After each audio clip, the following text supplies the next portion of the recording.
Welcome, welcome, welcome. It is Saturday morning, so you know it's time for another live edition of the Extra Point. And looky, we got the gang all here today. We got the Hitmakers back in the house. We got Michigan Mike in the house. We got Tasha T. Sizzle in the house. Today's a glorious day. How goes it today, peeps? It's great. It's hot, but it's great. Man, it is hot down here. What's it doing like in the DR? It's actually cool today. Again, like we'll be at maybe 26, 27, which is upper 80s. It's the humidity that will make it feel oppressive. But it's actually kind of cool today. It's a little overcast, not too humid. So we good. Oh, that's good. See, y'all have humidity. We have humility in Texas. You gonna get humbled real fast trying to go to that grocery store. Don't sweat it out your perm. All right, your car's trying to slap at you too. You get in your car and it's like, ah. Right. You and Lord, don't forget to leave your sunglasses in your car. It's gonna be about an hour before you can put them things on your face. Mm-hmm, all right, we got a ton to get to today. I got a gazillion questions for y'all. A loaded up page full of notes that I need to get y'all thoughts on because it's football season. But before we get into any of that, Tasha, can you please give us a word from our sponsor? We're sponsored by May Jane's Coffee. That's MAEJANES coffee.com. Again, guys, please continue to look at her Instagram as well as go on the website for updates. Right. Now stay out of her inbox because her Instagram pictures are pretty hot. Now, we are also brought to you by, y'all stay off my Nisi Pooh site. We got Wolverine Comics. That's Wolverine_Comics TX. We buy, sell, and trade comics. We did go up in about 100 followers, so thanks to the show for that. So yeah, and then they also have a link tree there for all of our other collaborators. Right on. And good morning to you, Miss Taylor. A new profile picture. Yes, we notice everything here. Her and her lovely daughter, as I call her, Mogan. They fresh off the male is the 57th, 56th Delta Sigma Theta Sorority Incorporated convention. Which one is the daughter? Yes. You can okay, Melanie. Okay, yeah. Who's the daughter in all of this? Whoa, do your thing. Mel looking like a spring chicken out here. Right, looking like a spring chicken. I really couldn't tell who was who on that. Good job by you. I can tell because I know. Oh, y'all making her blush. Hey, don't apologize. Do your thing.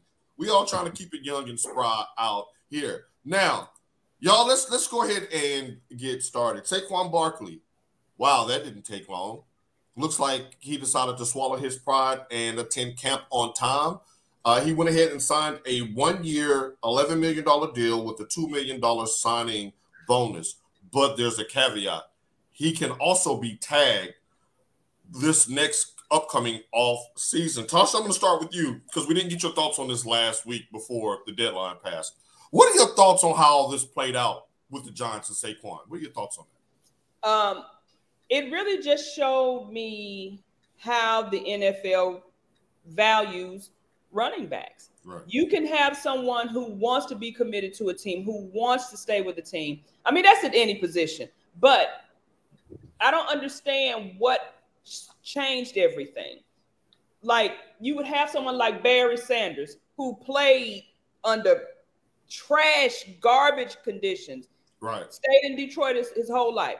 Now, you look at Emmitt Smith. We always see Emmitt as a Cowboy. Nobody counts those last couple of years with the Cardinals or anything like that. Right. But it seems like when we got into the 2000s and later, it's like the running back position just went down and down and down. I actually read this yesterday. Okay, Tasha, get your cliff notes ready, Tasha. They said, I got this from the general manager, Omar Khan from Pittsburgh, and he says, you don't have to be a mathematician to figure it out. When quarterback salaries start to increase at the rate they're increasing, at some point, it's going to have a residual effect somewhere on the roster. And that's the running back is the collateral damage from that. Okay, so this is a point that we didn't actually broach last week, is the fact that maybe it's just death by numbers because the quarterback numbers are soaring. We'll get into Justin Herbert here in just a little bit later on in the show. Offensive tackles numbers are soaring, cornerback numbers are soaring. Mike, now you're the mathematician and what I call the Terminator when it comes to business. You're in management, so let's put you in football management. If you are the general manager, if you're Joe Schoen with the Giants, do you tag Saquon again at the end of this year, regardless of his production? I think so, because I mean they have nothing to lose at this point. Right. And I want to commend Tasha for that good point for the 2000 marker. Right. So if you think about what happened around 2000, that's when everyone started doing spread offenses. Like I remember being out in high school and they're like, oh, we're going to spread it out. We're going to get them running. We're going to get past these. And it started at the high school level, to your point. Because we were smaller guys. And so, they're like spread it out. And so that then turned into college, and then college obviously turned into the NFL. It's that spread offense. Like you don't have a desire or a strong need for the running back position. They're replaceable. And so they're like, all right, cool. That's why you see a 5'5" running back in the Cowboys that I sent you. Like that, they're just going to get him out in the open and be like a Sproles. Like that's what they're hoping for. And like you said, look at who your quarterbacks are now. You can go back, we of course it's obvious. We're going to say the black quarterback and this other thing. Steve Young was actually a running quarterback. The first real running quarterback that had any success and won a Super Bowl title. Still the only one. I mean, but like Mike said, they are creating athletes. When they go to college, they say, what is his position? Athlete. A lot of these NFL quarterbacks now are athletes. So, right. Mike, that's a good point, Mike. I didn't think about it that way either. If your quarterback can take it right snap from center and just run and get you 5 or 6 yards or more, why do you need a running back? Right. And good morning, Kenny Mann.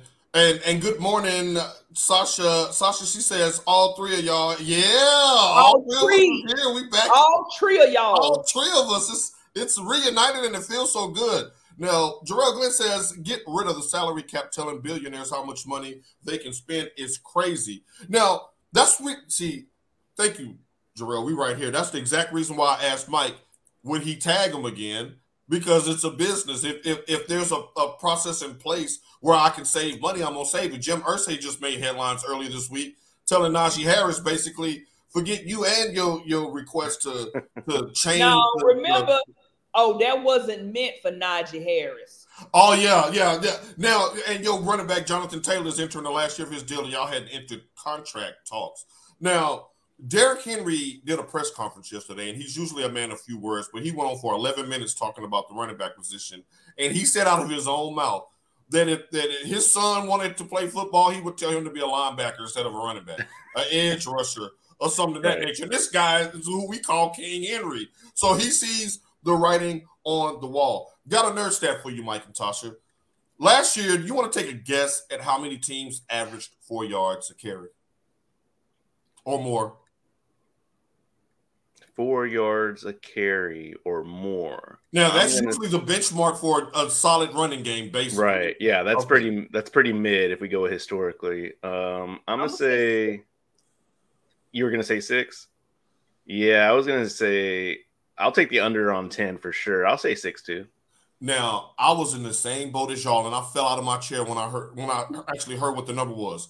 29 teams last year averaged 4 yards a carry. To your point, Tasha, to your point, Mike, you can get a guy out the 5th round to get you 4.0 yards per rush. Yeah, they had Tom Brady going for that. $20 million a year for 4 yards a carry.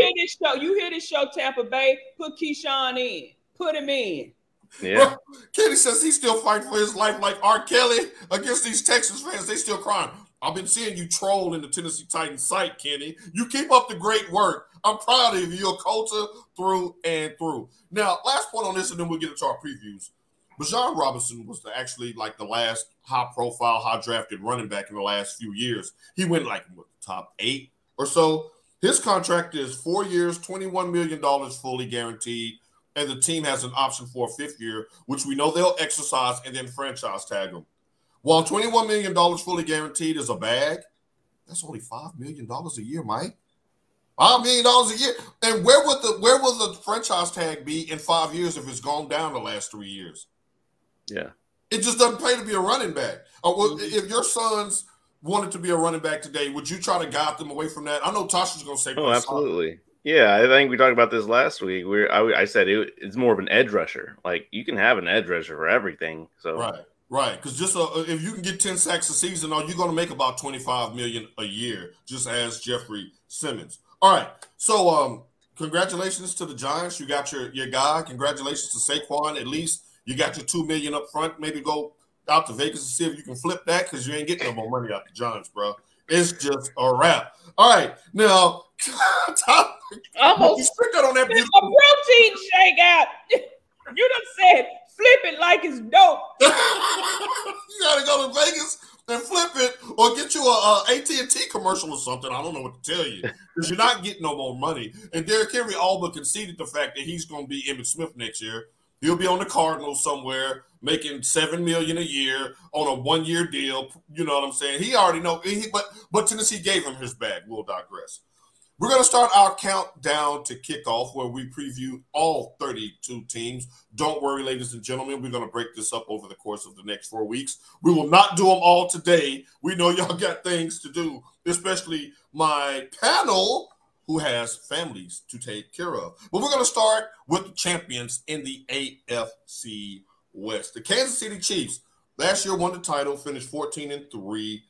Mike, I'm going to start with you. If you have to bet your next paycheck, every penny of it, on Kansas City or the field, who are you taking? I'm taking Kansas City next year. Right, I'm not making that mistake. All right, Tasha, you agree? You taking Kansas City? Yeah, I'm taking Kansas City because, man, I mean, it's just too many unknowns going on in the AFC. Every team in the AFC, they're quote-unquote rivals, the Bills, the Bengals, they're right there every year. Right. But for some reason, Kansas City just is able to overcome all of that. Patrick Mahomes has that Michael Jordan quality. And no, I didn't say LeBron James. I said Michael Jordan quality because nobody else ate on Jordan's watch. He's stopping Hall of Fame quarterbacks coming up from eating on his watch. That's why I'm just like, man, I know last year I tried to get exotic and go with Baltimore or somebody. No, hell no. Yeah.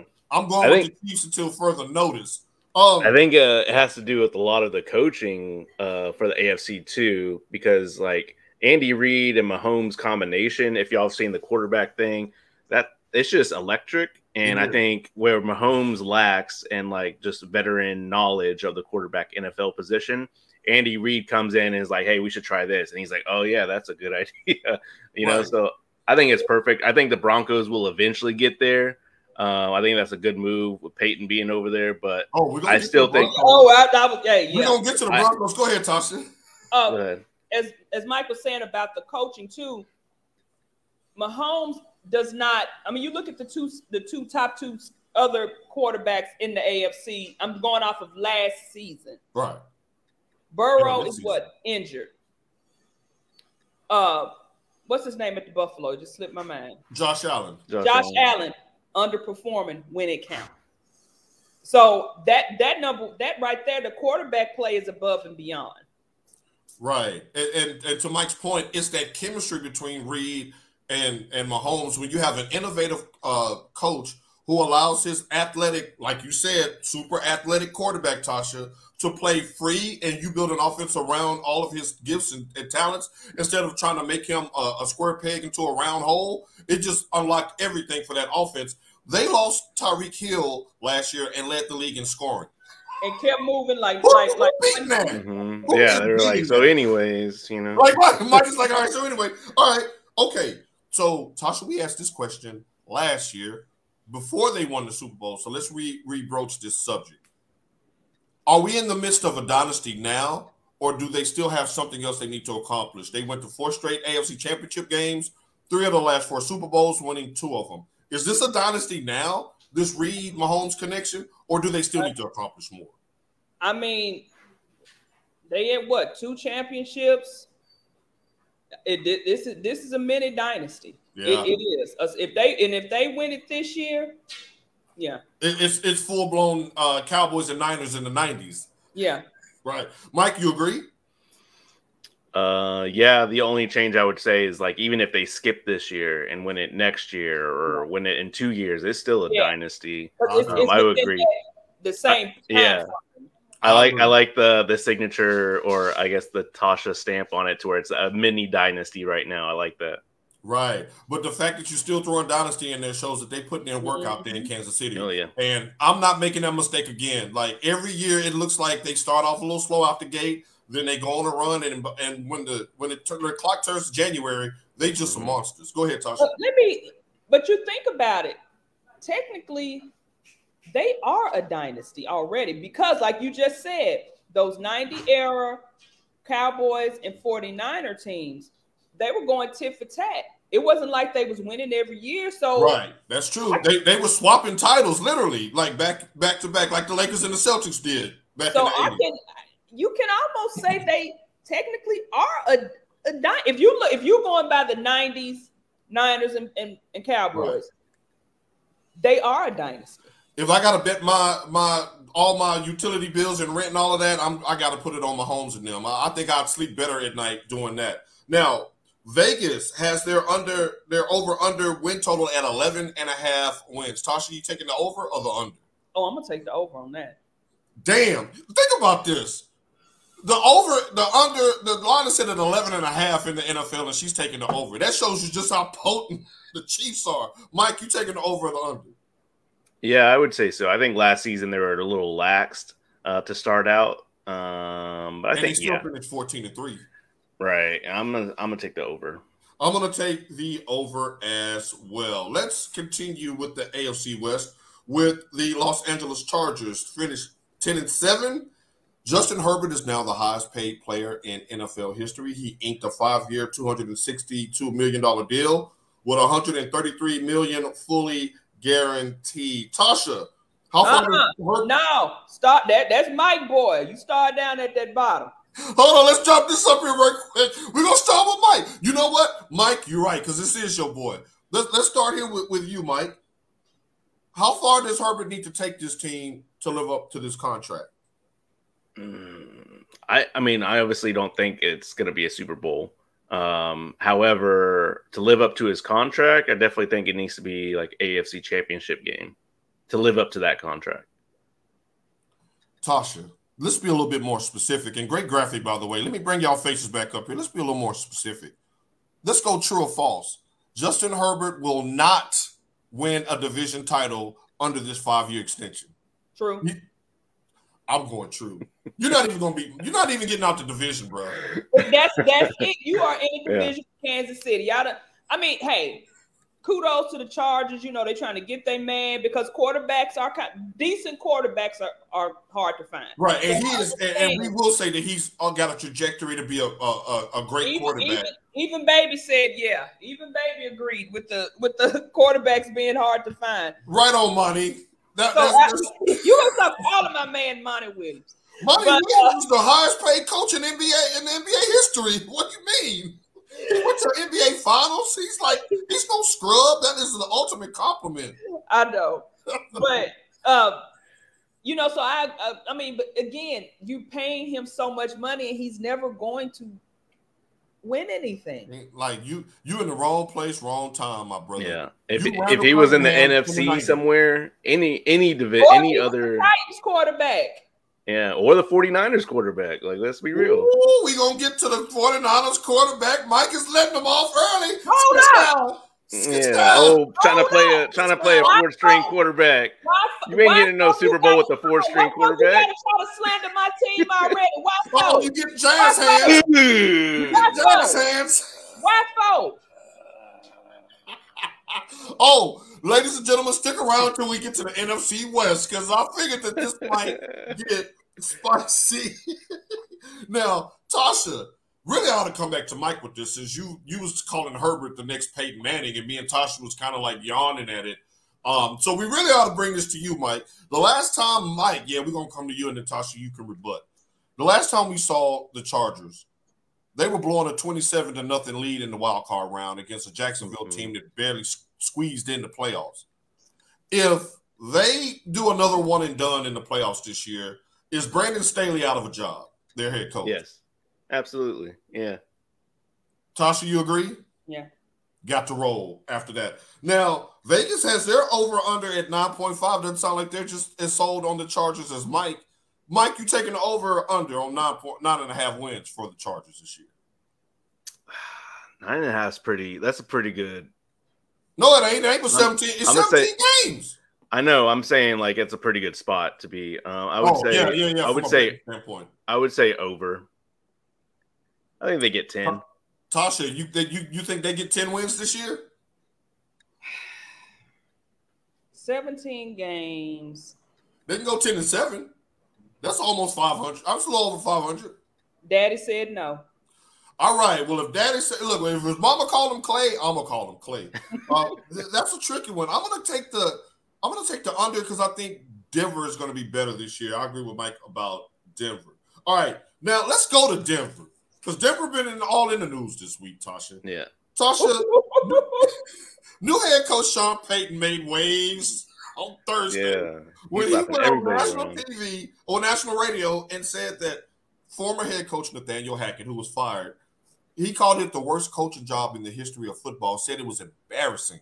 He said everybody in the organization's hands got stink on it. Stink. They got S-tips. Like when your tips stink. Like that's the thing. Now, Tasha, is that fair or foul for the coach? Let me tell you something. Payton been popping cash money-ish for the last 3 days. He been on one. What's going on? He out here like a college football coach. Right. Days. Right, and the coach is still coaching with the Jets. He said, "Watch what happens." He's the new offensive coordinator.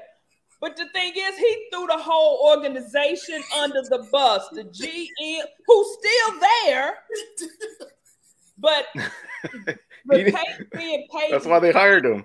Yeah, I mean, Mike love it. Look at Mike's face. He has a big enough name that he can go in there and say something like that without anybody just really in the building saying, they're not going to say. They're not going to say it. We got the box. We got the box. They're not going to say it out loud. But it was Tannenbaum. They had Mike Tannenbaum on, and they were saying something about him hiring Bill Parcells when he was with the Jets, and how Bill Parcells came in with the same brashness. Who was going to say something to Bill Parcells? Look, I'm with Jarrell on this. Sean Payton, you act like you Vince Lombardi. You only got one chip. But that's true. He has one chip, but it's just his aura, his presence, everything that he meant for New Orleans, especially after Katrina, coming in, winning that championship, lifting basically the whole city. I mean, they basically put him at Saban level. Man, he got so many miles out of that championship.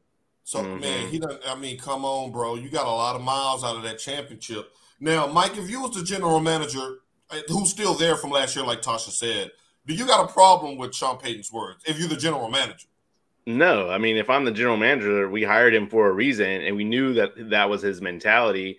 And sometimes, I'm a firm believer of sometimes you just got to get kicked in the ass, right? So it's like, I think this is what that needed, and I thought it was hilarious. I felt like everybody else in the organization was kind of doing this of like, well, they know like what he's gonna find, and they're like, what did Elway have to say about this?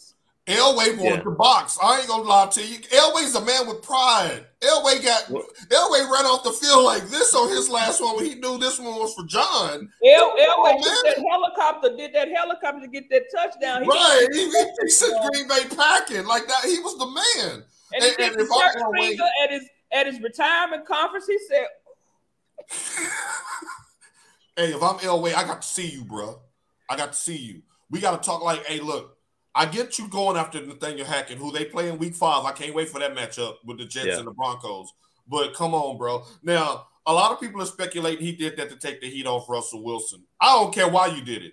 Like, come on, man. You ain't been here 2 days. If you 10-0 and then you go back and you say that like mid-season, I'm like, oh, okay. All right. Okay. He did it to set expectations moving forward, which is what you're supposed to do when you go into a new team, regardless of what industry you're in. And so that's what he's doing. Okay, then, Mike. True or false? Russell Wilson will have a bounce-back season under Sean Payton this year. What's a bounce back? You know, like what are we calling that? You know, they went 5-12 last year. Russell Wilson didn't look like a future Hall of Famer last year.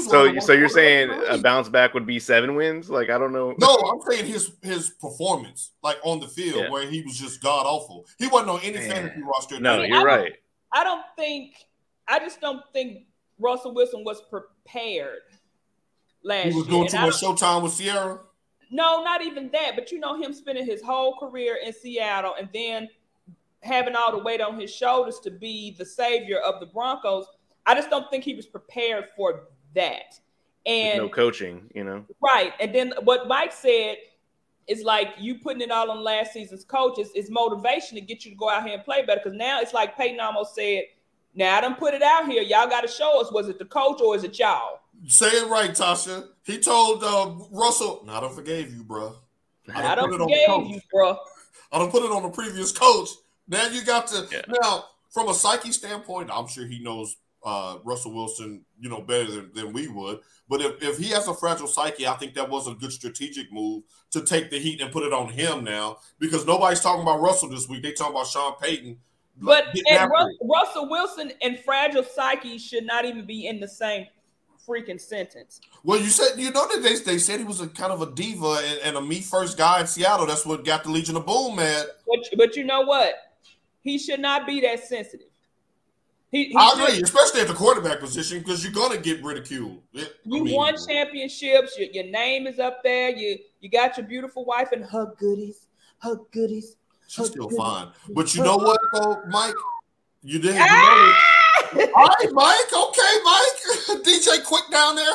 So what does he have to feel inferior for? I mean, he's won on every level. He's done everything in the NFL. Why was he? He opened the season against his old team in Seattle, and Seattle power drived him through the grass, and he never recovered from that. And because his teammates don't like him. That's what he has to prove. They don't like him. He got benched on Christmas Day on the Lord's birthday. Say it again, Mike. They don't like him. Now, Mike, you of all people should be the last one to holler about they don't like him because you don't give a damn if your employees like you or not. But me and Russell, we different, right? So like, and Tasha, I don't care. He cares. You know what? No, right. I don't give a damn about who. But Russell cares. Yeah. That's we really don't. We don't understand why say that is stick. I know these two. They really don't care if you like them or not. That's true. That ain't TV talk. That's almost cussed. It's just true. All right, over under. Let's get out of that. Over under for the Broncos. Vegas has them at 8.5 wins this year. They went 5-12 last year, so the Sean Payton effect is already there in Vegas. Mike, you taking the over or the under? I'll take the under. Damn. After all of that talk you're doing about Denver, you said I got them at 8 or 7. I mean, that's 8 and 10, man. That's a horrible season. See, I didn't put a schedule up enough to know. Remember, I didn't do no homework. I'm sorry. No, that's good. But do you think Sean Payton would be worth a 3-game bump? I'm gonna take the over on that. I'm gonna take the 9 wins is a lot. I got. I'm gonna take the. See, no, I think they can squeeze out 9 wins in that division. I think they'll get 9, but I don't think they'll be a playoff team. I think Russell Wilson will have a bounce back season. I mean, I think they'll beat the Raiders. I think they'll split with the Chargers. I don't know about Kansas City though. Kansas City gonna drop a couple, and usually they lose in the in the AFC, not the NFC. So we'll see. Now let's go to the Raiders to close out the AFC West. Finished 6-11 last year. Tasha, let's start with you because you have intimate knowledge on this subject. Is Jimmy G an upgrade over Derek Carr? Yeah. What? Right, I'm looking over there too. Like, really? You hate Jimmy G? I mean, Derek Carr, man, they gave that man the keys to the Ferrari, and he had it out there looking like Marshawn Lynch without no damn rims. Sitting on the side of the road, like on the side of the road. Watch my does. I said, watch my does. What the hell? They moved into that new stadium, and he had sparks flying out the side. That was bad. Okay, Mike, fill in the blank. Jimmy Garoppolo will miss blank games this season. Oh man, I'm gonna say 6. Damn! Look, I'm sorry. I almost said 8. So I'm in mid swallow, and that's why I be trying not to sip when y'all talking because y'all choked me out a couple of times before. Mike said 6 games he's gonna miss. The man just came off foot surgery about a month ago. Tasha, you fill in the blank. You know you've seen him up close and personal. I mean, it's just the fact he came in. I be stunned like the man when I walk through. Scarface, boy, died in part 2. Like he walked in, talking about watch me walk through. Are you gonna walk more than 6 games? Right, right. Like, bruh, you're like you looking like Kawhi out here. You kind of got a little Paul George in you. Like, he's fragile. Started Jarrell. He said Jimmy G is the Anthony Davis of football. He called him street clothes. Street clothes. Mike, you started this Mike talking about some damn 6. That's a lot of games for your starting quarterback to miss. Street clothes in the NFL. Okay, let's move on from Jimmy G because we can stay there and roast him forever. Tasha, now that Saquon has signed his deal, should Josh Jacobs wave the white flag and report to camp? Or should he still hold out? Look, if they're not going to pay Saquon, they're not going to pay you. Right. Right.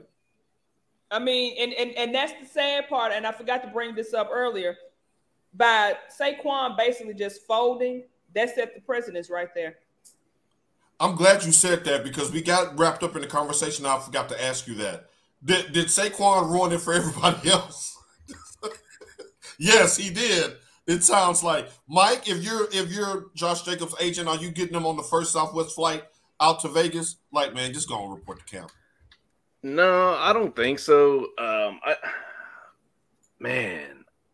think it's tough because I think Josh Jacobs is in a similar position to where they have a lot of talent and their teams are just bad. So it's like the team's going to do whatever they are going to do without you or with or without you. I mean, the Giants, yeah, they squeaked in and they ended up beating the Vikings, the Cousins Vikings, but don't do Cousins like that. That's my new favorite quarterback. Don't do that.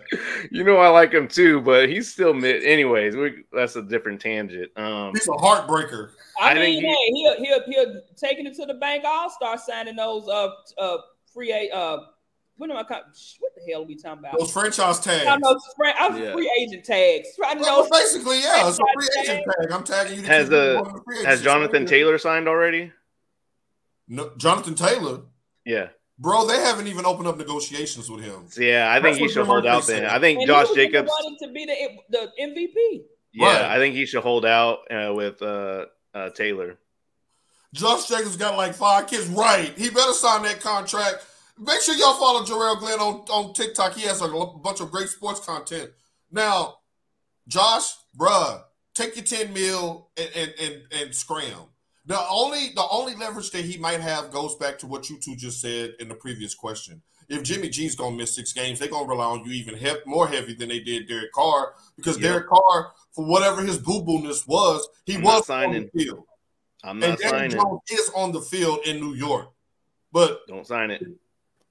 Don't do it. You saying wait because he hadn't signed the franchise tag yet, so he can't be fined until game play starts. Right. So you can make him nervous. You can run him up until the deadline. And we have a friend of the show, morning, Miss Martrice Hastings. Yeah, his is peculiar. I don't see you getting more than Saquon. If I'm the Raiders administration, if I'm one of the Davis sons, I'm like, no, I don't know. Saquon took $11 and $2 million up front. I'll give you 10.5 and 1.5 up front.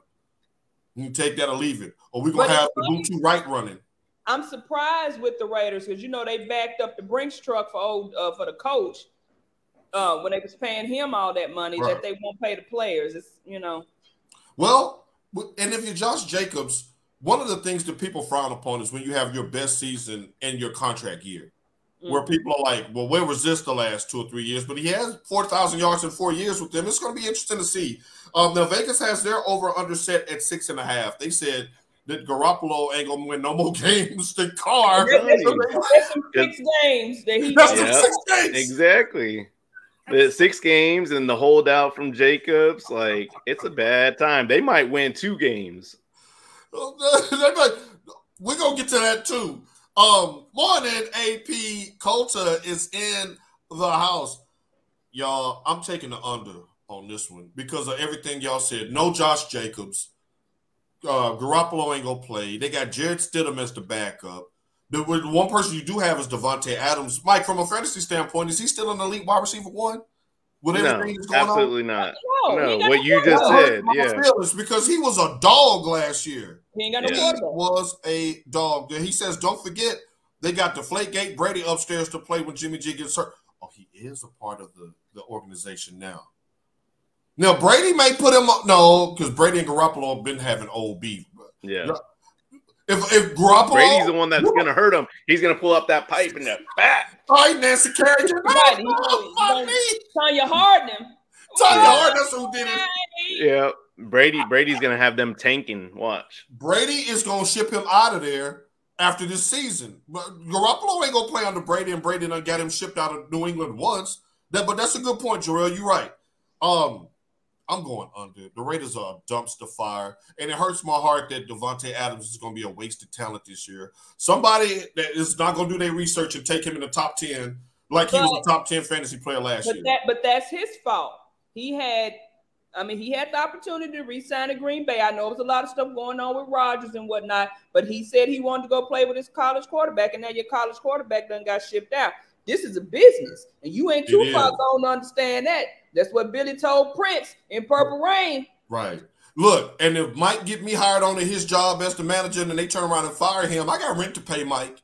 Like, we can still go bowl. I got rent to pay. What am I supposed to do? I'm going to go out here and run this damn dig route and try to get open before Jimmy G arm fall off. Right?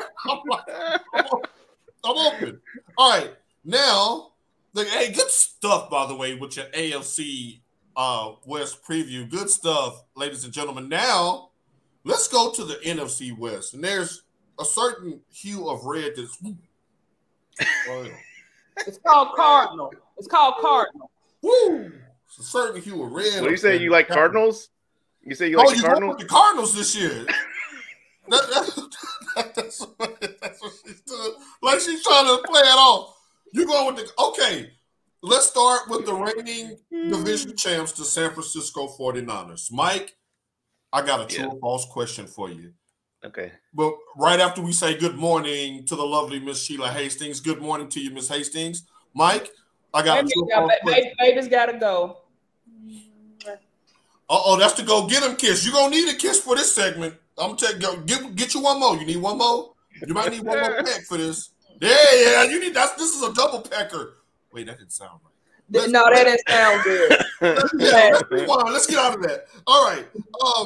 Mike, true or false? And I'm talking about you in the booth, so you got to tell the truth. All right? I want you to be honest.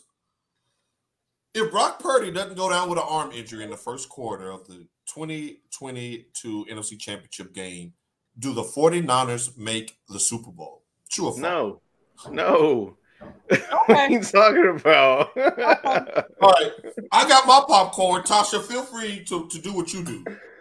To be honest, I do agree with Mike. I really think – no, I'm serious. I really think that was Philly's time. But it wouldn't have been that ass whooping they got. Because he did with Joe Louis' ass. He did with Joe Louis' ass. But it was just the Eagles. It was just the Eagles' time. It was their turn, their time, y'all. That was a very mature moment, and that double kiss calmed down her spirit and got her in the right mojo. So, congratulations to Mr. Sizzle for calming her down. Right, look at Mike, the fly Eagles fly.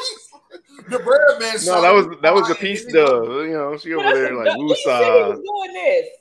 Well, Tasha, right? He was doing it like on a boogaloo, like. No, I didn't say like on school days. All right, Mike. Let's ask you this because Tasha, she may not be 100% honest on this one. Should Trey Lance have an opportunity to reclaim his starting job this offseason, or has Brock Purdy showed enough to be the unquestioned starter? Opportunity? I mean, there should be always opportunity, I think. Right, but the thing is, Marcus Mariota don't have an opportunity to unseat Jalen Hurts. He's the backup. Yeah. Is it no, I mean that's different though. I think Mariota has proven himself to be a backup quarterback. Right. He's the backup. No, I don't think Trey back up all the way out the facility and right. Beautiful little girl. He's done. I think Trey Lance still has opportunities to start games to prove if he is a starter or a backup. So I still think he has an opportunity. So you're saying that you would go into this with an open QB competition. It's a public competition throughout the preseason to see if he can unseat Purdy. I think so. I think it'll be great especially for the 49ers right now. I do like Trey Lance, to be honest. But Purdy's also did really great, for the 49ers at the end of the season. So I like both quarterbacks. Carl Tate coming to you from Atlanta, Georgia. He says the Eagles have a dream squad this year. Please don't gas Mike up, Carl. Oh, don't gas him up, please. The Cowboy fans, we if Purdy struggles, Sam Darnold will start. So Tasha, what do you have to say to that? You saying that Trey Bay is all the way out the rotation? I mean, and this is what the reports are saying. It says the consensus Brock Purdy will open the season as the team's starting quarterback. Okay, so they slotted him as QB1. Okay. As long as he's healthy. And he was cleared. He was cleared. He was cleared for training camp. And he's saying his elbow is right, but it's okay. But if you getting again handed the keys to the Ferrari, are you gonna go out there and be like, "No, dude, I ain't built for this. I ain't ready." I'm gonna be like Steve McNair. I'm playing with a fractured body. Like I'm gonna just put me out there on skates. I'm gonna get out there and play. But again, as every year, we already know the defense is what carries the 49ers to everywhere they need to be. Mike, you the Eagles fan. Please explain how Marcus Mariota is still relevant. He's the backup quarterback now. They got him, I mean, on the offseason. As soon as the season ended, they're like, all right, you come over here. I mean, he's just there. I mean, I don't know what else. First of all, that ain't how it go. Atlanta cut him, and he moved back to Hawaii. He ran. No, he ran. He said anyway. He didn't even let nobody know. Take my ball and go right. He ain't nobody know he left. And then he just all of a sudden popped up in Philly. See, y'all missed that shade right there. She said nobody even knew he left. That's bad. If I leave your house, I want you to notice I'm gone. Like, everybody's just going about their business. They was like, where he at? Where he at? Where he at? All right, DJ Jimmy. Back to my little grass shack. Right. Carl says they took the entire UGA defense, all those speedsters. I hope they run as fast as they drive. They just had another kid get busted for speeding yesterday. What's going on with Georgia? Carl, what's going on down there with them state troopers? Should they have a special bumper sticker that shows that they current players where the state patrol won't pull them over? No, they need to quit speeding. You've already lost 2 people, and then one person in the family trying to sue the school, the coach, the driver, the city of Athens. Right. They suing Juan Valdez, like they suing Cindy Lauper. Everybody gonna catch that L. All right. 10.5 points is where Vegas has the 49ers, who finished 13-4 last year. So they're expecting a drop off from Mr. Purdy. 10.5 wins, Tasha. You taking the over or the under? Ooh. I hate to say this because y'all know I tell the truth. I'm gonna have to go under because our quarterback, we kind of like the Titans of the West. We don't have a quarterback. We got all the skill position. We missing Nick Bosa. He's holding out. They're going to pay him. They're telling him to sit out. He's going to get paid. And we just got Steve Wilkes in there. But, Steve Wilkes is a good coach, and you can coach other people up. But ain't nobody going to be no Nick Bosa. And I hate to say that because y'all know how I feel about him. But, I'm going to have to go under because we got the skill positions. We got the running back. We got it. We got Debo. We got the tight end. We got Kittles. We got everything. You really do have everything, and except for a quarterback. And you have the college football's best kicker last year in Jake Moody out of the University of Michigan coming in to replace Robbie Gould. So you're even solid in special teams. Martree says Mariota was in the Dennett can aisle, and y'all just swooped him up. Well, at least you don't have to change your offense if you're Philly. He can buy you a game or two if Hurts goes down. Carl says they think they're on I-75 instead of Athens. Well, whatever's going on down there, they saying F your red light, officer. Like, okay. Between the hedges down there. You on the road, not the hedges. Slow down. Right. Now, Tasha just dropped a bombshell on us saying she don't think the 49ers is going to win 10 games this year. Mike, do you agree? You taking the over or the under on the 10.5? I do think that the Seahawks would probably be the biggest threat in that division. Oh, yeah, and we're about to get to them. But I'm going to still go over. Because, 11-6 is still there, you know? I mean, we can always put Debo in at quarterback. He's done it before. Get that Wildcat Debo in and punt returner as the he gonna sing the Star Spangled Banner and everything. You got Kyle Shanahan there who can coach. I mean, you got one CMC. Yeah, I mean, we had effective offensive with Garoppolo with a stick up his back, so he was propped up. I mean, man, I don't know. It's tough because y'all know I'm the hardest on the 49ers. You are, and I respect that you are being so transparent and so honest right now. That's why I love doing the show with you two, because you like, but the thing is, they're still going to make the playoffs regardless. And San Francisco has the type of game that travels. They will pack up that damn gremlin. They'll be playing the boom box with Debo and them coming up. They went into Cowboy Stadium and won last year, 2 years ago. They don't care if they do it at home or on the road. I think it's going to be over, though. I think they win more than 10 games. I think them in Seattle really push away because of the other two people in the division. Let's go to Seattle. Tasha, will Geno Smith duplicate his success from a year ago? No. Mike? Well, it depends what you define is. You know what I'm saying? Look, like, let's put it this way: he was a Pro Bowl caliber season, and he made the playoffs. Had a winning season. They won 9 games last year, 9-8 after starting out slow. I think he will. Yeah, I think he will. Tasha, what happened to you? You was Team Geno. You predicted him to be the comeback player of the year last year, and you were right. I always bet on black, but I just think. I mean, hell no, says Kenny. I mean, I always thought Geno got the short end of the stick in a lot of situations that he was in. He was injured, but I just really don't think people thought that he was worth a damn.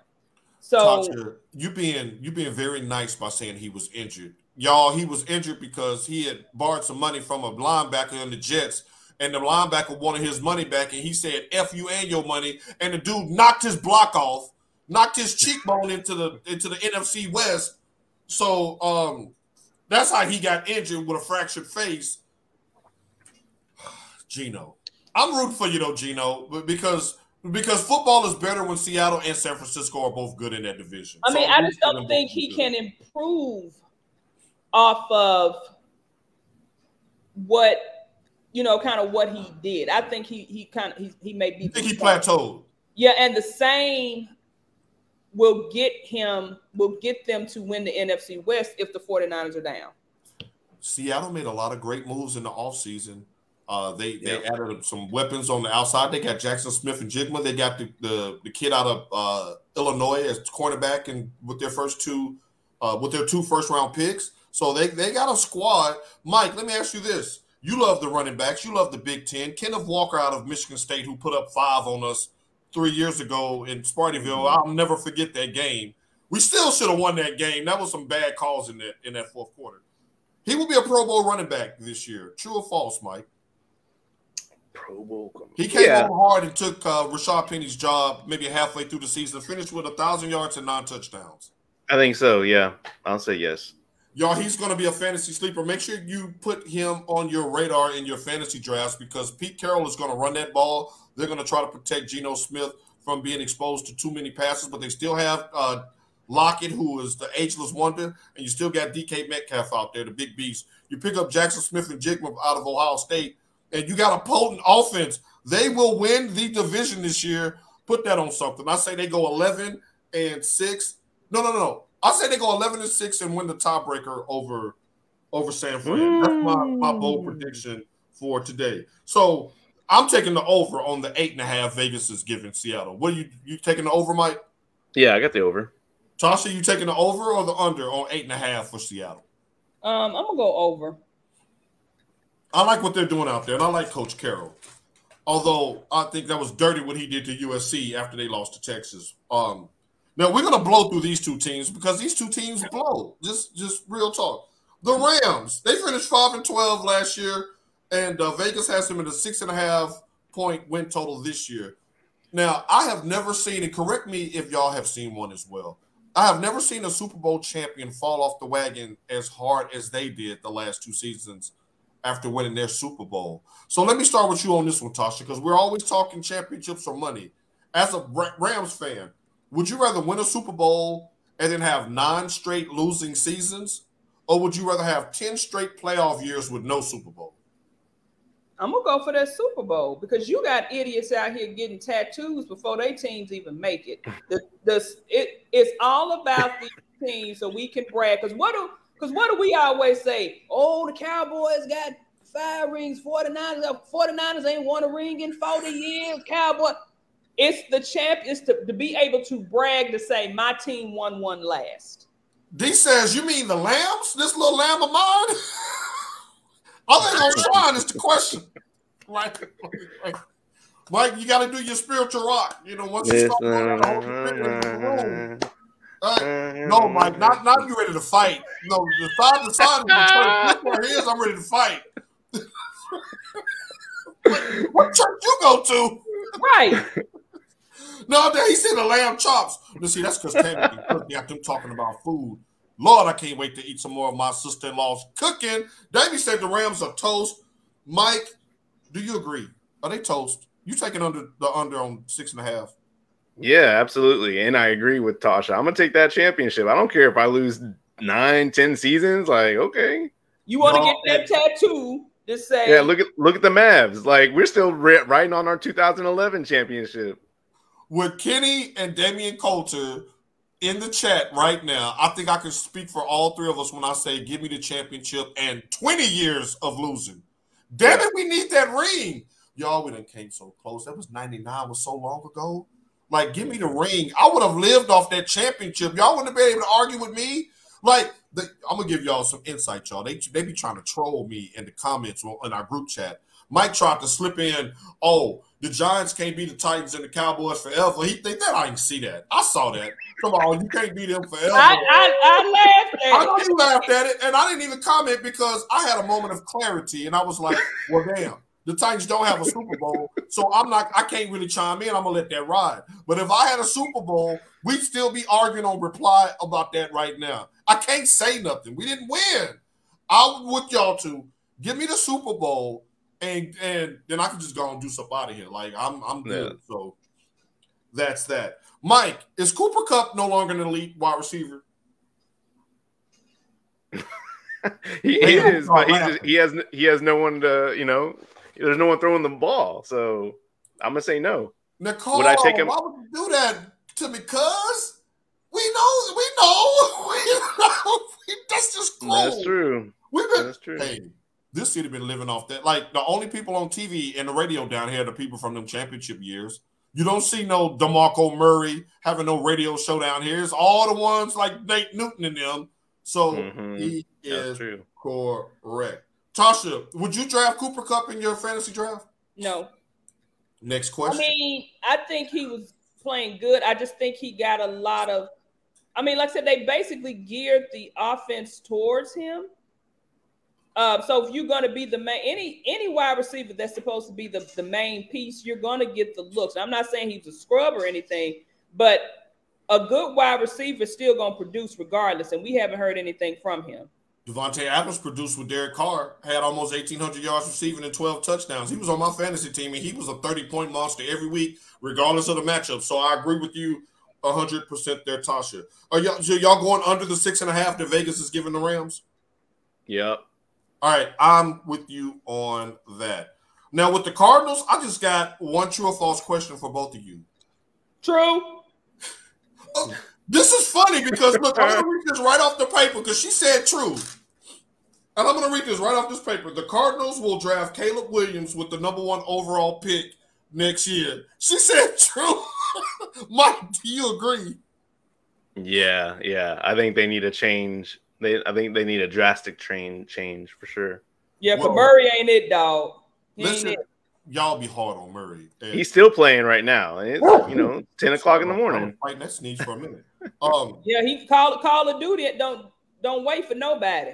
Right. While you racking up wins and doing the gritty on Fortnite, like the first part of the question is the main reason why I asked Tasha this is because I really want to focus on them having the #1 overall pick, meaning they was the worst team in the league. That's where I was going with that. Now Demi says, I hope so. Don't do my dude Drake May like that. D, he coming to Tennessee because we're gonna have a third pick. I'm gonna drop the quarterback. We're gonna keep shuffling through them until we get you saw Richardson. You saw Richardson throwing those bullets. That's why. Look, I was sick after we didn't get CJ Stroud. After we done bungled that trade, and y'all remember that draft show? I was sick.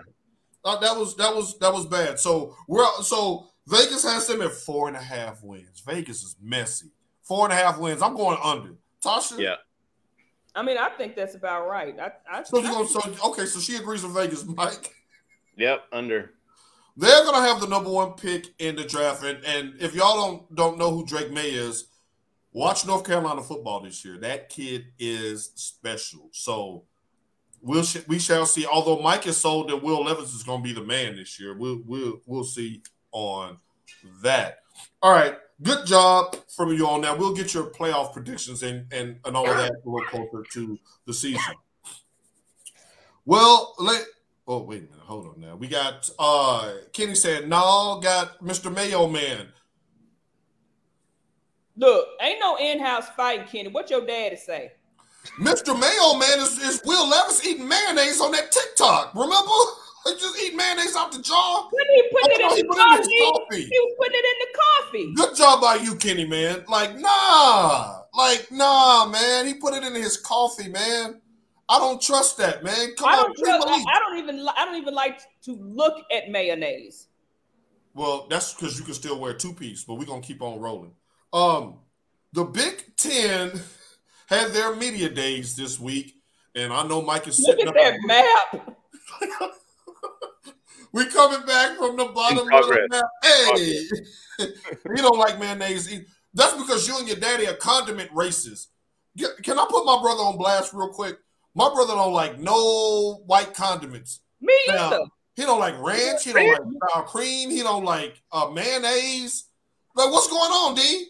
The only thing I will eat is sour cream, but any other, and maybe Alfredo. But other than that, I don't like it.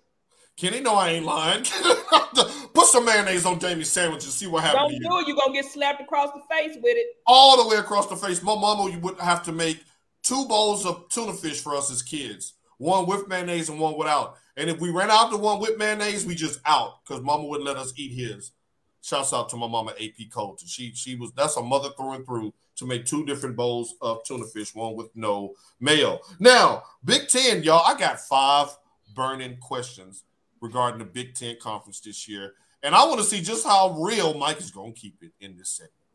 Because, me and Tasha going to keep it real. We both from SEC country, and we don't have that same bias as one Michael Anthony James Hasso.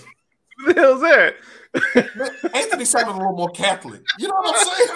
He said, what the hell is that? Marcus Anthony over there. All right. I don't even know who I'm going to start this first question with. Because, this is Tasha, let's go with you. Because we know what Mike's going to say. No, Mike, let's go with you because we know what you're going to say on this one. Michigan, next question. Michigan will pull off the 3-peat. True or false? True. I'm not even going next question with this. Tasha, Michigan will have the 3-peat. And by 3-peat, I mean 3 straight wins over Ohio State and 3 straight Big Ten titles. False? Wait a minute. D's throwing shots. ACC man saying change the damn names about 35 schools. Now they're talking about the Pac-12 not even being in existence and having two super conferences, East and West, maybe. The Pac-12 is just like the dynamic duo. I think it's like Utah and somebody. That's it, because Colorado done bolted. So the Big 35, you saying that Michigan won't repeat as the Big 35 champ. Tasha, that hurts my heart to hear you say that. Why not? What's going to happen? I want to hear, yeah. I just think the fuck eyes have. Hey, don't worry. We're deep enough into the show where we're good. Yeah, I think that they are. Urban Liar will be back coaching again behind the curtain, and like he always has been. Right, and I just think that Michigan is going to have a decline. Put it this way. I said, even though they always say the game always comes down to, the game, I was like, hopefully we'll have enough wins and they would have enough losses that if we lost to them, we would still win the Big Ten. That's what I was thinking. Tasha, you got a question that fits right along the lines of what I was going to ask you. Well, he is allegedly bought right, allegedly. Because he ain't saying nothing. During the dead period, during COVID, the non-recruitment period, he allegedly bought a sandwich. A burger. For a recruit. A sandwich. Hold on. Wait a minute. I want you to pick this back up. I'm going to put that right back up, Melody. But Mom's checked in, and I love her saying, she said her tuna game is still tight, just like Michigan. Go blue, pretty lady. Go blue. I'll be there in 2 weeks, Mama, so we're gonna test that theory. Because I would love a nice little tuna melt in the afternoon. All right, back to Melanie and Tasha with Harbaugh. Mike, you on standby. We're coming to you next. So the NCAA with their dysfunctional asses right. really find anything legitimate to kind of pin on him. And since he really hasn't said yay or nay of what he did, he's like, I don't know what you're talking about. Just like Ronnie and I don't report to you. After Ebony got raped, and she said, if anything happened, I was here with you. I don't know what you're talking about. Mike, right, Tasha. Mike, say that again. He said, I don't report to you. I don't even know who you are. He pulled a stand up. He's like, I don't even know who you are. He pulled a Mariah Carey. I don't know this woman. I don't report to you. He was looking at them like, so let me get this straight. Probably eating pretzels in there and everything. Like, I ain't answering nothing. I don't report to you. And you want to know what burger I had 6 months ago? Yeah, no. So Harbaugh was like, hey, the glove don't fit. If it don't fit, it must have quit. So they gave him a slap on the wrist. The first four games is just a slap on the wrist, Tasha. That's the cupcake. It ain't like it's the four at the end of the season. Good point. It's the 4, and he can still coach. He just cannot be on the sideline on Saturday. Right. And he's going to find a way to still get in the Zoom call or be on FaceTime. He's going to be down there on one of them tablets watching and doing his thing. Mike, did Harbaugh get a railroad job on that, to Melanie's question? No, I think the NCAA did it because it didn't mean anything. And NCAA still has the final say. Well, we're going to give you 4 games. And Harbaugh's like, okay. Okay. But isn't the NCAA trying to like hand out punishments now at this stage of who they are? Kind of like your parents trying to spank you when you're 19? Yeah, I agree. Technically, they still a parent, but can they? My biggest thing is they want to talk about a burger, but yet not talk about this the Alabama basketball, kid. Right, you can blow a girl head clean through the window, but play in the tournament. But you can't give a hungry and then nothing a hamburger.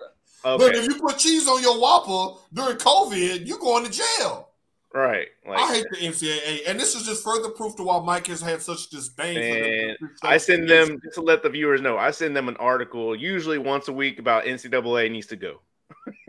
She said 4 for a burger, glad it wasn't a steak. I put the steak, they put the gauntlet down on it. Must have been a steak burger or something. Right. It must have been one of those old Charlie's burgers. Yeah, it was a Wagyu steak.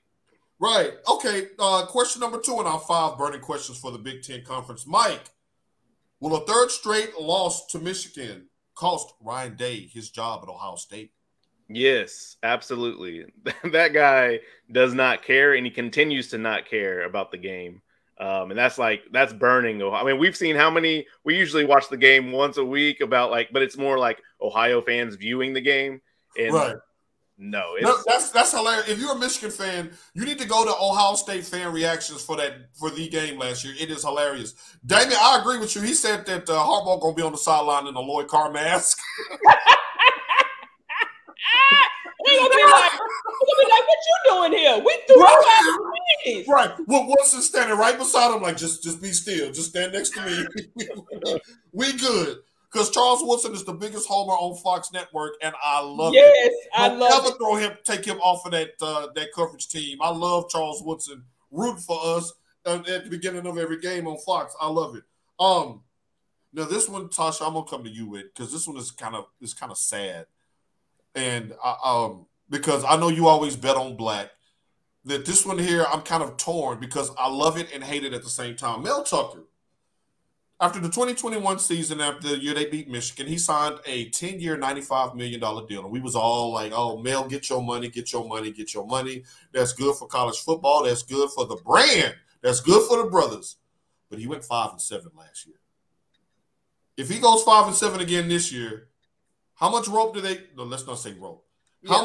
How much leeway do they give him into a contract that big? Can he afford another losing season? Again, Mike is looking like he's like, hell no. He does not have the hue to afford him multiple back-to-back losing seasons like that. Right. So I fear that you're correct, Tasha. I fear that you're correct. If he doesn't get at least 9 or because it's 11 games, right? Right.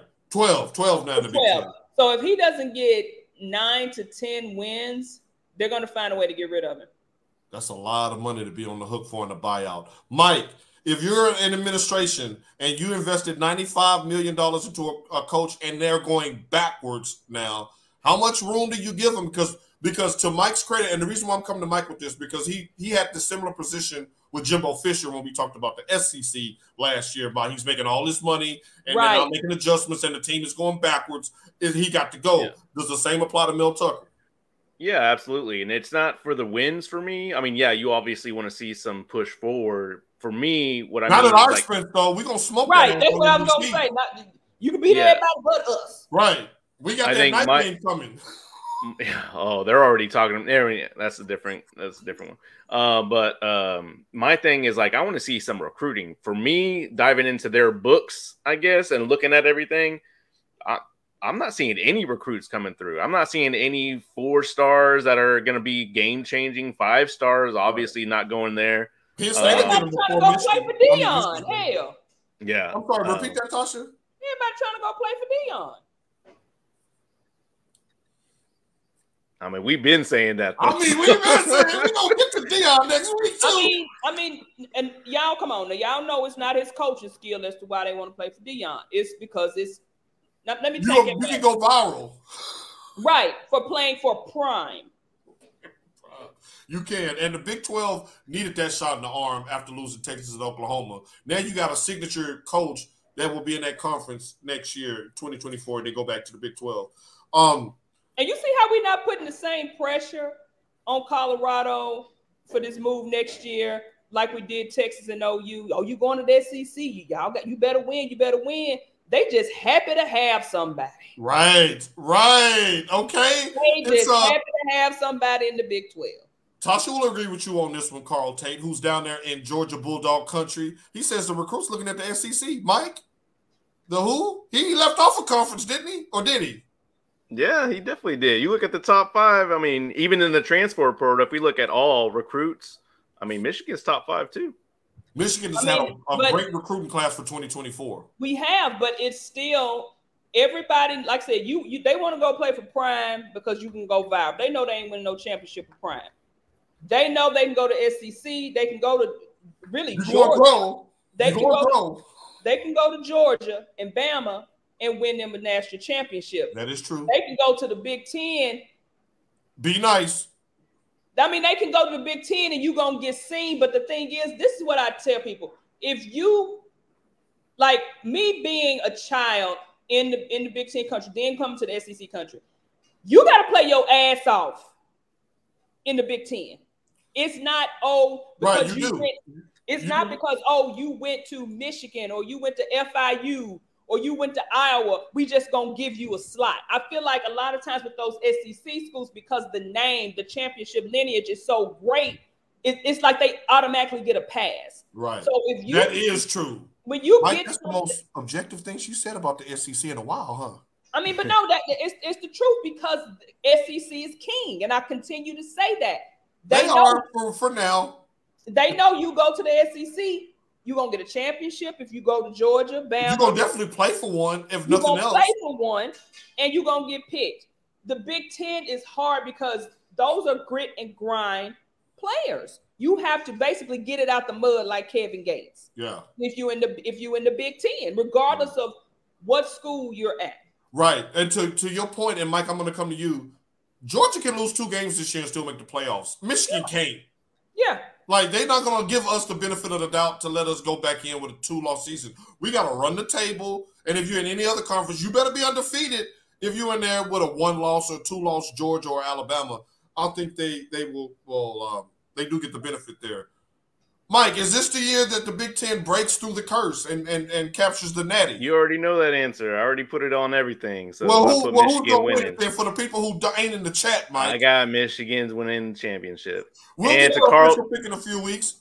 To Carl Tate's point, I mean, obviously a little bit more biased than other, but if you pull out the stats of like where the recruits are actually going, you got to put Big Ten in there. Because it goes but he's not, right? So it goes SEC, Big Ten, SEC, Big Ten, SEC. Like that's how it goes. But it doesn't matter who they're recruiting if they're not coaching and winning.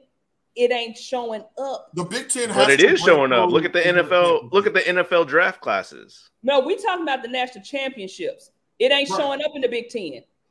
It's not. The last Big Ten championship was 2015. That was with Ohio State. And they did go through Alabama to win that one when Ezekiel Elliott went crazy in that playoff run. Now, if Carl says the SEC is set up as a junior varsity for the NFL, so what does that make the Big Ten? Like the XFL? Or is that what does it mean? Because they still produce a great talented NFL players. Oh, they do. They do. Yeah. And J.J. McCarthy's going to be a lottery pick this year, top 10 pick. So I guess that's damn. They got quiet on that one. They like, I don't believe that. Yeah, you know we touch like I mean, if it wasn't for Brady, I don't think anybody would be thinking about a Michigan quarterback. And he was terrible when he was in Michigan. He really was. He couldn't beat out. Hey, Chad Henne keeps winning championships. You know, shout out. Yeah, Chad Henne, he needed those NFL championships because he was robbed in 2006. He had a better team than Ohio State. They just didn't. The defense let him down in that 2006 game. All right, Tasha, let's just keep it real. I'm going to throw the rat out here on the table, chop his head off. Is Northwestern football done as we know it? The Vanderbilt of the Midwest? Are they done? Because now the only thing we've seen is a whole bunch of more lawsuits coming out. I mean, you have women from women's teams now getting in on lawsuits with the same allegations of sexual misconduct, harassment, what do you call it, hazing, and everything. Cutting TF up. Mike, do you think that this is taking on like a Deshaun Watson type feel where it seemed like it was just a little smoldering rocks? Now it's looking like it's turning into a volcano because every week somebody's coming forth publicly to sue not only the administration and the athletic department, but also former head coach Pat Fitzgerald. Will Northwestern recover from this, or will this take them down like the SMU scandal? Yeah, it'll take them down for sure. And at Northwestern, a lot of people don't know because of Carl Tate's point, like they aren't promoted by ESPN. Right, they're not talking SEC down there in Georgia. I mean, talking about Northwestern down there. But Northwestern is they have a lot of money there, right? So like, you know, Tasha's point is it's like Vanderbilt, and they have like the #1 business school in the nation. Right. So people know they have money, so it's like, okay, y'all are going to pay now. But imagine they were very, I would say, mediocre in the Big Ten, but they used to be trash, right? So they spent so many years to try to get to mediocre, and then this happens, they're going to get pushed back. They only had that 1 year. Was it 96 when they won? It was 96. Wow, good job by you, memory recall, because that 95 team knocked off Michigan. Off topic, Denise just made a banana nut bread from scratch. Congratulations! All right. My fat ass mouth is watering as we speak. Man, my stomach is growling. Like, so where the pictures at? Like, I had banana protein shake.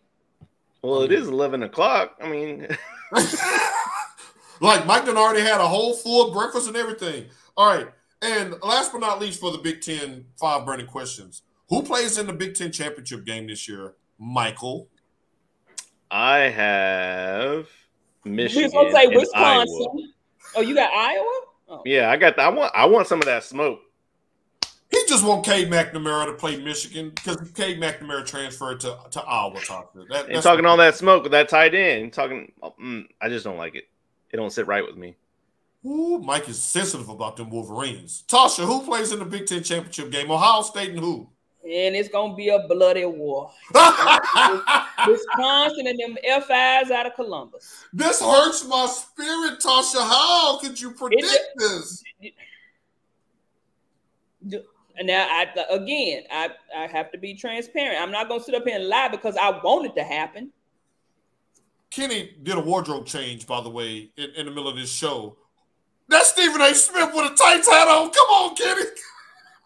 No, they didn't take them down like Penn State. Penn State's already back. Like they're one of the favorites to win the Big Ten. It took them a minute to get back because after Sandusky, I didn't think they was going to ever make it back. I'm talking about Northwestern's like 20 years back. What's the coach name up there that came from Vanderbilt? Yeah, James Franklin. He did a phenomenal job of changing the narrative of what that school was about. Yeah. Because they were looking like Never Land for about 2-3 years, and that ain't no compliment. All right. Sizzle, it is time for your top 5. And this week, we're going to put you on the hot seat. We want to get your top 5 Big Ten programs. Let's hear it. Look at Mike like. Now, I didn't do like. Look at Mike's face. only my top 2. Well, I did era. You said I could do. Yeah. However you want to do it. It's up to you. So I have the 2010, 13, 14, 15 Mark D'Antonio Michigan State teams. Okay. Damn, Sparty came in and won. All right. I have, even though it was a little cloudy, and I'm not talking about in the 60s era. Right, here come the caveats. I'm talking about the Joe Paterno era at Penn State. JoJo got down. They knocked off the U. Minus all that, the nasty sin. Right. Because that I kind of think Paterno had to fall on that sword for that. Yeah, and he was a true friend to the day he died because he never did just rat on him, and we all knew the Sandusky did that stuff. So then I have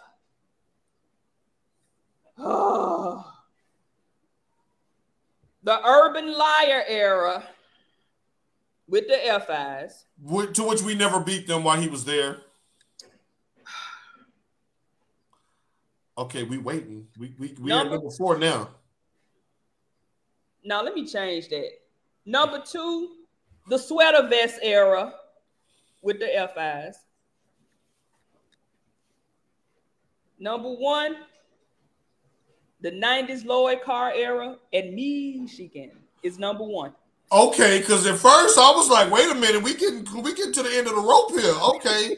No, and to David's credit, because he brought up Lloyd Carr, because I made him watch every Michigan game down there at 1034 16th Avenue North. Those Lloyd Carr teams got busy with Charles Woodson and Brian Greasy and all of those cats. All right, Mike, you like that list? What you up? How did you roll your list? I didn't do eras. I just did overall teams and their history. So I have Indiana there because they did have a lot of basketball specific history. With the chair thrower? Huh? With the chair thrower. Bobby Yeah. Are we doing basketball too? I just left it open to interpretation. So Mike, I heard school in general, so that's what I did. Right. So that's why programs in general with mine. I added Michigan State in there because of basketball as well. I have Penn State, and their electric whiteout is still to this day always scary to play at nighttime. Damn a yes. And then that's the 5. I have Ohio, and of course I have Michigan. I honorable mention to Nebraska. The only thing is they have history there. But since they came into the Big Ten, they've been doo-doo, and they've been talking smoke, not shaking hands. And I was like, all right, you're out. They're on my list. Because I left them off because they were not original. Because if that was the case, they'd be number 1. That's Big 12. I was going to say, I had them at number 2 behind Michigan. And I didn't mind this like all-time programs. I was really thinking football. I didn't really go into the basketball, but I like what you did as far as individual teams because you brought back some good eras there. That was a nice spin. Mike, I understand what you did as well with the basketball. I would have had Indiana on my list if I would have thought basketball. But I'm going Michigan, all-time winning program, back-to-back Big Ten champs. So current, historical, I'm going number 1, Michigan. Nebraska was my number 2 because of the Tommy Frazier era and how dominant they were prior to getting to the Big Ten. That you have to go back, and even in 97 when they split the title with us, that team destroyed Peyton Manning and them like 38-3.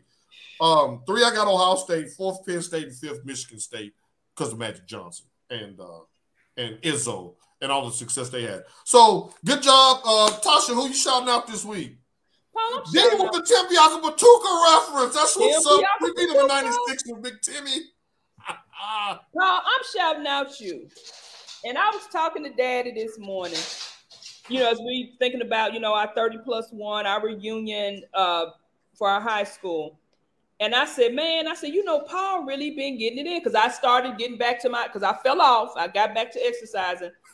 And I said, Paul really been getting it in. And at that time, until you told us this morning, I said, Paul has lost like 17 pounds. I said, but what he's doing, baby, that's impressing me the most, which is what I try to tell people. It's never really about your size. It's about being healthy. I said, babe, Paul is actually falling into the thought that it is a lifestyle. Yeah. Health is a lifestyle. Yeah, do we want to splurge and get some pizza? Will I sit over here and eat a whole cake? Yes, but you cannot do that and maintain health. Again, it's not about the size. Right. It's not about the size. It's about your overall health. So, Paul, I'm applauding you for sticking to your goal. And do you want to give the people the update of the? Then you're embarrassing me, Tasha. Since June the 1st, I've lost 20 pounds. So that's And not saying that Paul was or hey Kool-Aid. Not saying that because Paul is what 6'2". How tall are you? Yeah, I'm 6'2". Paul is 6'2". With a little something on there, you know what I'm saying? Me and Mike ain't gonna get punked in no club or nothing, you know what I'm saying? Some of them Eddie George calves. Paul has always had the best calves on this earth. But kudos, because as we get older, we don't think about that a lot. We just kind of get settled with I'm old and I'm gaining weight. I'm gonna let it sit here. But kudos to you, Paul, for actually starting something and sticking to it, which is a message in general. If you start something, people stick to it. Don't give up. It's been thank you, Mama. But Mama, this comes with a caveat. I am not on a diet when I come home. I want some what's that barbecue place we have when we watch the Titans and the Cowboys, Mama? Was it it's on Charlotte. I can't think of the name. I want some of that. I want some collard greens. I want some meatloaf. I gotta have Stephanie's blackaroni and cheese. But your mama live up on the hill, so it's not gonna hurt you to walk them hills. Good answer. Good answer. Mama, I need that fried corn. I want some cake and ice cream on my birthday. Anyway. You done right there talking, you done gained 7 pounds. I know, right? I feel it right here. And when we log off, I will be heading back to Hattie B's. That's it. Man, y'all gotta fade Hattie B's if y'all ain't never been to Hattie B's. Some hot chicken sandwiches, Mike. The next Titans game you go to, we are getting Hattie B's. You're gonna love it. All the ranch you want, just smothered in ranch. All up a dog's ass. All right. Mike, I'm gonna give a shout out to my dad and Stacy and Rhea. They're actually doing yard work right now. They're waiting for me. They're like, it's 10:30. I was like, I know. Child labor laws. Get that baby out there, son. She out there. She out there. I mean, she's waiting for me. I'm supposed to be taking care of her, so she out there right now. I miss Miss Winters too, Kenny, and that cinnamon swirl and that steak biscuit with cheese. Ooh, because then they changed it and made it just a biscuit with icing. Your daughter, look, I'm going to post this, and then I'm finna delete her out of this whole chat. Oh, yard boy. Somebody goes. This Myrtle do some tendon. These flowers are losing their effervescence. They're exuberant. That man told him that Myrtle could use some tendon. He said, "You ain't drove in 40 years. Where you going?" Paul, where's your Richard Simmons? Ain't no damn Richard Simmons. Hey, Damon, get him some of them little striped shorts. I ain't got no headband. Kenny laughing. Oh, Mike, shout out to his part. We're going to get you out there, Mike. Hey, I want to give a shout out to the Dream Team, the Hitmakers, Tasha and Mike back on the scene. Y'all understand, when we all three get together, it's just different. It's just a different magic, a different level of chemistry. So I'm so happy to have them both back on today. And shouts out to everybody that's watching. Shouts out to the NFL that's back. We got pro football coming up on Thursday. So we will continue our countdown to kickoff. And you know how we get down. We'll see y'all in 6 days in about 23 hours. Well, 22 hours now, the way we ran over. Until then, y'all, peace. Go Blue. Go Blue. It's Vamos that time again. Go Blue. Vamos Azul. All right.